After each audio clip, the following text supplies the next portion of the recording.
तो आज हम क्लास करेंगे आपकी भारतीय संविधान की विशेषताएं। आज का टॉपिक जो है हमारा वो है भारतीय संविधान की विशेषताएं। ठीक है, तो इससे पहले हम आपके लिए भारतीय संविधान की परिभाषा और प्रस्तावना ये करा चुके हैं, और इससे पहले हमने आपको कराया था कि भारतीय संविधान की अनुसूचियां। ठीक है, एक नज़र डाल लेते हैं संविधान पे, उसके बाद स्टार्ट करते हैं। ठीक है, तो यह संविधान, तो संविधान की क्या होती है परिभाषा? तो नियमों एवं कानूनों का ऐसा संग्रह जिससे किसी देश की शासन व्यवस्था संचालित होती हो। कहते हैं नियमों एवं कानूनों का ऐसा संग्रह जिससे किसी देश की शासन व्यवस्था संचालित होती हो, उसे हम क्या कहते हैं? संविधान कहते हैं। तो हमारा संविधान जो है वो 2 वर्ष 11 माह 18 दिन 2 वर्ष 11 माह 18 दिन में बनकर तैयार हो गया। ठीक है, और दूसरा पॉइंट है कि 26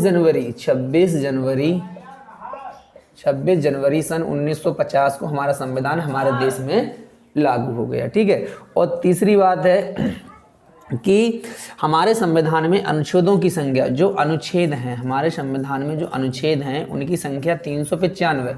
जो मूल संविधान में 395 थी, लेकिन वर्तमान में संख्या 450 से प्लस है। ठीक है, ऐसे ही तीसरी बात है कि हमारे संविधान में भारतीय संविधान में भाग जो हैं वो 22, मूल संविधान में भागों की संख्या 22 थी, लेकिन वर्तमान में ये 25 है। ठीक है, ऐसे ही अनुसूचियाँ, क्या अनुसूची भारतीय संविधान में भारतीय मूल संविधान में अनुसूचियों की संख्या 8 थी, लेकिन वर्तमान में संख्या कहाँ पहुँच गई? 12। ठीक है, तो इतनी जानकारी उम्मीद है आपको पहले से होगी। ठीक है, तो आज हम स्टार्ट कर रहे हैं भारतीय संविधान की विशेषताएं। देखो बेटा, किसी ना किसी चीज़ की अपनी अपनी विशेषता होती है, चाहे कोई व्यक्ति से ही चाहे वस्तु से ही। ठीक है, या व्यक्ति से ही या वस्तु से ही या कोई सेवा से ही, तो अपनी अपनी कुछ ना कुछ की विशेषताएं होती हैं। ठीक है, तो ऐसे ही एक हमारे संविधान की भी अपनी कुछ ना कुछ विशेषताएं हैं। ठीक है, तो आज आइए हम आपको बताएंगे भारतीय संविधान की विशेषताएं। ठीक है,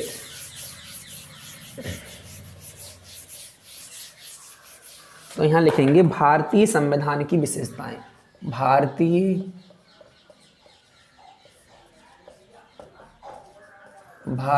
संविधान की विशेषताएं। भारतीय संविधान की विशेषताएं, तो कहते हैं कि भारतीय संविधान की पहली विशेषता है कि सबसे लंबा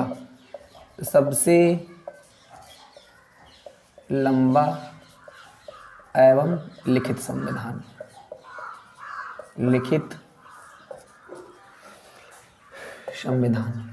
कि भारतीय जो संविधान है वो सबसे लंबा, मतलब विश्व में सबसे लंबा संविधान अगर कहीं का है तो वो कहाँ?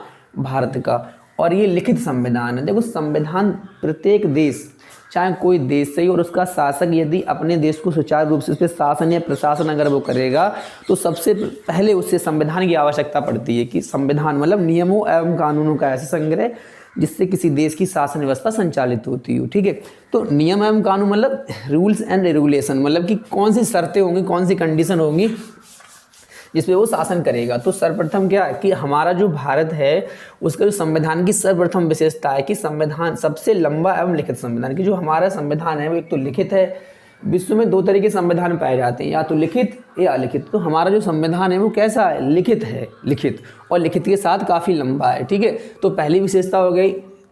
ऑब्जेक्टिव टाइप में वीडियो में पूछा, ऑब्जेक्टिव टाइप जो प्रश्न होते हैं वहाँ से ये बात पूछी जाती है कि सबसे लंबा एवं लिखित संविधान, तो आपको निशान लगाना है कि भारत। ठीक है, दूसरी विशेषता क्या है? एकल नागरिकता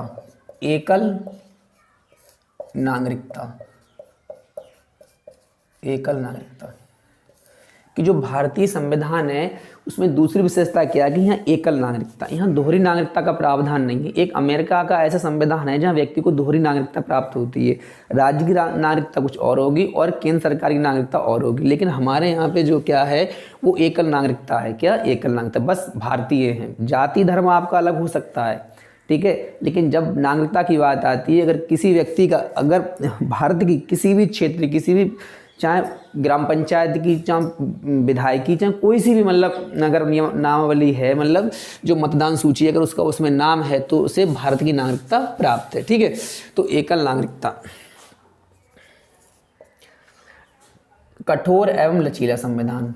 क्या? कठोर एवं लचीला। तीसरी विशेषता है हमारे संविधान की कठोर एवं लचीला।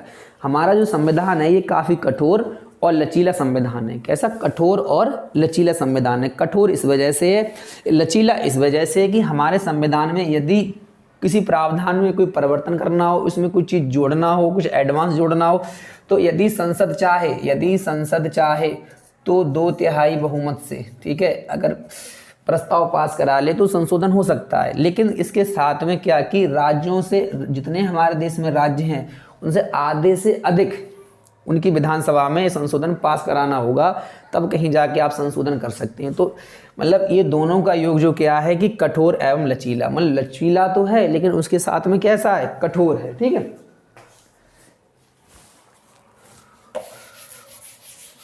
और चौथी विशेषता है कि आंतरिक एवं बाह्य स्रोत।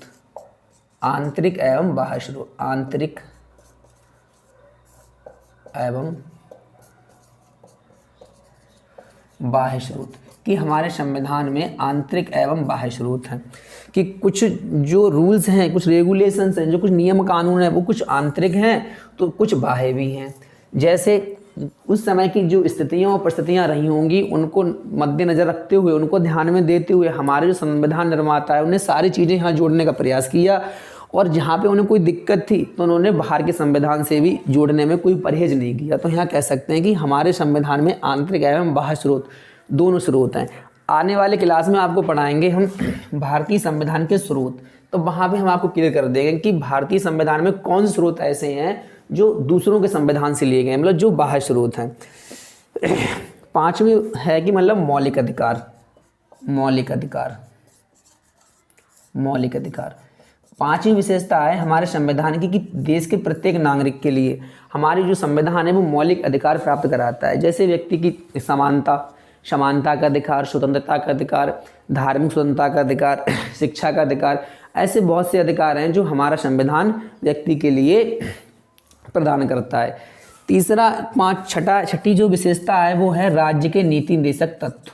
राज्य के नीति निर्देशक तत्व। ठीक है, कुछ राज्य के नीति निर्देशक तत्व भी हैं। ठीक है। सातवीं विशेषता है हमारे संविधान की मौलिक कर्तव्य। मौलिक कर्तव्य। ठीक है, जैसे हमारे संविधान में मौलिक अधिकार हैं, व्यक्ति के लिए मौलिक अधिकार प्रदान करता है, ठीक वैसे ही व्यक्ति से कुछ अपेक्षाएं करता है मौलिक कर्तव्य की।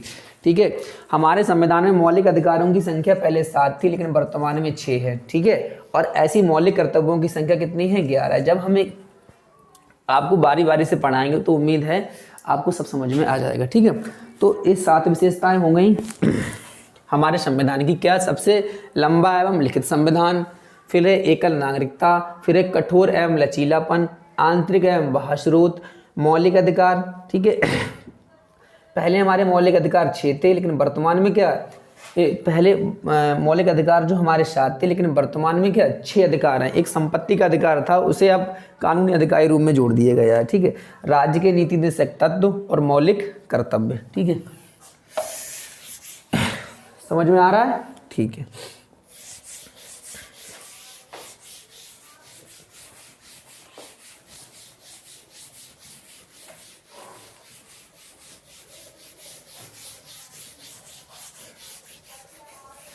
अगली विशेषता है हमारे संविधान की सार्वभौमिक मताधिकार। सार्वभौमिक मताधिकार। सार्वभौमिक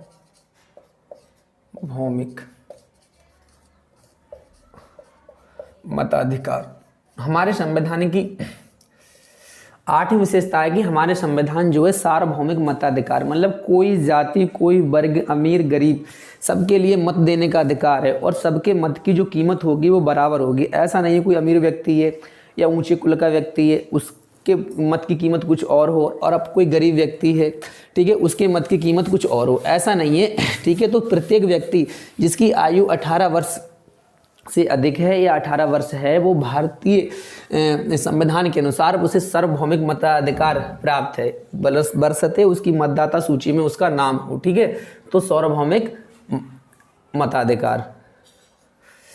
फिर है संसदीय शासन प्रणाली। संसदीय शासन प्रणाली। शासन प्रणाली अगली विशेषता है हमारे संविधान की संसदीय शासन प्रणाली की। हमारे यहाँ संसद ठीक है, जैसे संसद के बारे में आपने सुना होगा संसद। ठीक है, तो संसद में कौन दो सदन होते हैं, एक होता है राज्यसभा और लोकसभा और तीसरा जहाँ स्तंभ है राष्ट्रपति। ठीक है, यदि कोई देश के लिए कोई कानून बनाना है तो सबसे पहले क्या करना होगा कि उसे संसद से पास कराना होगा। ठीक है, तो पहले लोकसभा में, फिर राज्यसभा और उस पर राष्ट्रपति। ठीक है, तो संसदीय शासन प्रणाली। ठीक है, उम्मीद है जब आप आगे क्लास आएगी तो संसद उसमें पढ़ाया जाएगा, आपको समझ में आएगा। ठीक है, तो संसदीय शासन प्रणाली हमारे यहाँ क्या है, संसदीय शासन। देश के लिए यदि कोई कानून बनेगा तो वो सबसे पहले संसद में उसे पास कराना आवश्यक होगा। ठीक है, तो अगली विशेषता है स्वतंत्र निष्पक्ष न्यायपालिका। स्वतंत्र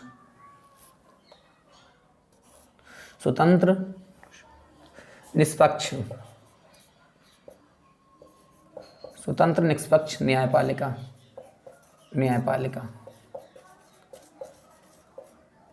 कि हमारी जो न्यायपालिका है वो कैसी है, स्वतंत्र है, स्वतंत्र और निष्पक्ष है।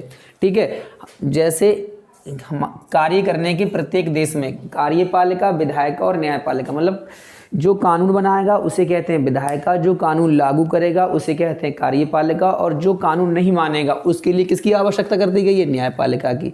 न्यायपालिका जो है वो विधायिका और कार्यपालिका से कैसी रहेगी, स्वतंत्र रहेगी। हमारे यहाँ जो न्यायपालिका का सिस्टम है वो किस पिरामिड के तरीके हिसाब से है, जैसे मान लो सुप्रीम कोर्ट, हाई कोर्ट और डिस्ट्रिक्ट कोर्ट। ठीक है, यदि कोई दिक्कत है तो जैसे कोई व्यक्ति पहले डिस्ट्रिक्ट कोर्ट, अगर उसकी वहाँ सुनवाई नहीं हो रही तो वो जा सकता है कहाँ, हाई कोर्ट। अगर हाई कोर्ट से दिक्कत है तो वो कहाँ जा सकता है, मतलब सुप्रीम कोर्ट। अगर यहाँ व्यक्ति संतुष्ट नहीं होता है तो यहाँ जा सकता है, यहाँ संतुष्ट नहीं होगा तो वो सुप्रीम कोर्ट जा सकता है। तो हमारे यहाँ जो हमारा देश है वहाँ कैसी न्यायपालिका है, स्वतंत्र और निष्पक्ष। ठीक है, और सबके लिए कानून कैसे हैं, समान हैं, बराबर हैं, चाहे कोई अमीर व्यक्ति हो या गरीब व्यक्ति हो, सबके लिए जो कानून हैं वो कैसे हैं, समान है। तो स्वतंत्र निष्पक्ष न्यायपालिका ये हमारे संविधान की एक विशेषता है।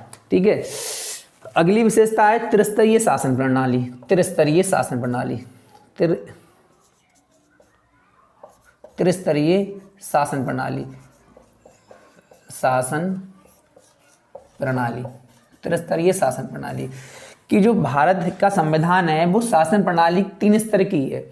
ये एक पहला देश है जहाँ त्रिस्तरीय शासन प्रणाली है, अन्यथा अदर देशों में आप देखोगे तो एक होती है, एक केंद्र और एक राज्य, मतलब एक केंद्र की सरकार होगी, एक सरकार होगी राज्य की सरकार। लेकिन एक भारत है जहाँ पे त्रिस्तरीय शासन प्रणाली है, यहाँ केंद्र की भी सरकार है, राज्य की भी सरकार है और मतलब पंचायती राज व्यवस्था, और यहाँ पे तीसरे स्तर की सरकार जो है वो पंचायती राज व्यवस्था, जिसे दूसरे नाम से भी जानते हैं, मतलब उसे कहते हैं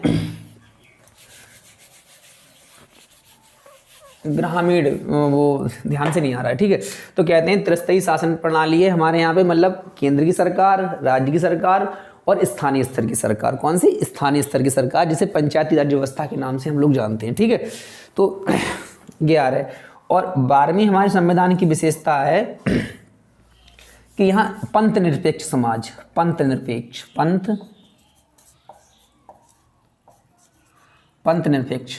हमारा समाज कैसा होगा, हमारा देश जो है संविधान, मतलब देश का कोई धर्म नहीं होगा, पंथ निरपेक्ष। राज्य कैसा होगा, पंथ निरपेक्ष। यहाँ मतलब देश का कोई धर्म नहीं होगा, धर्म किसका होगा, व्यक्ति का होगा।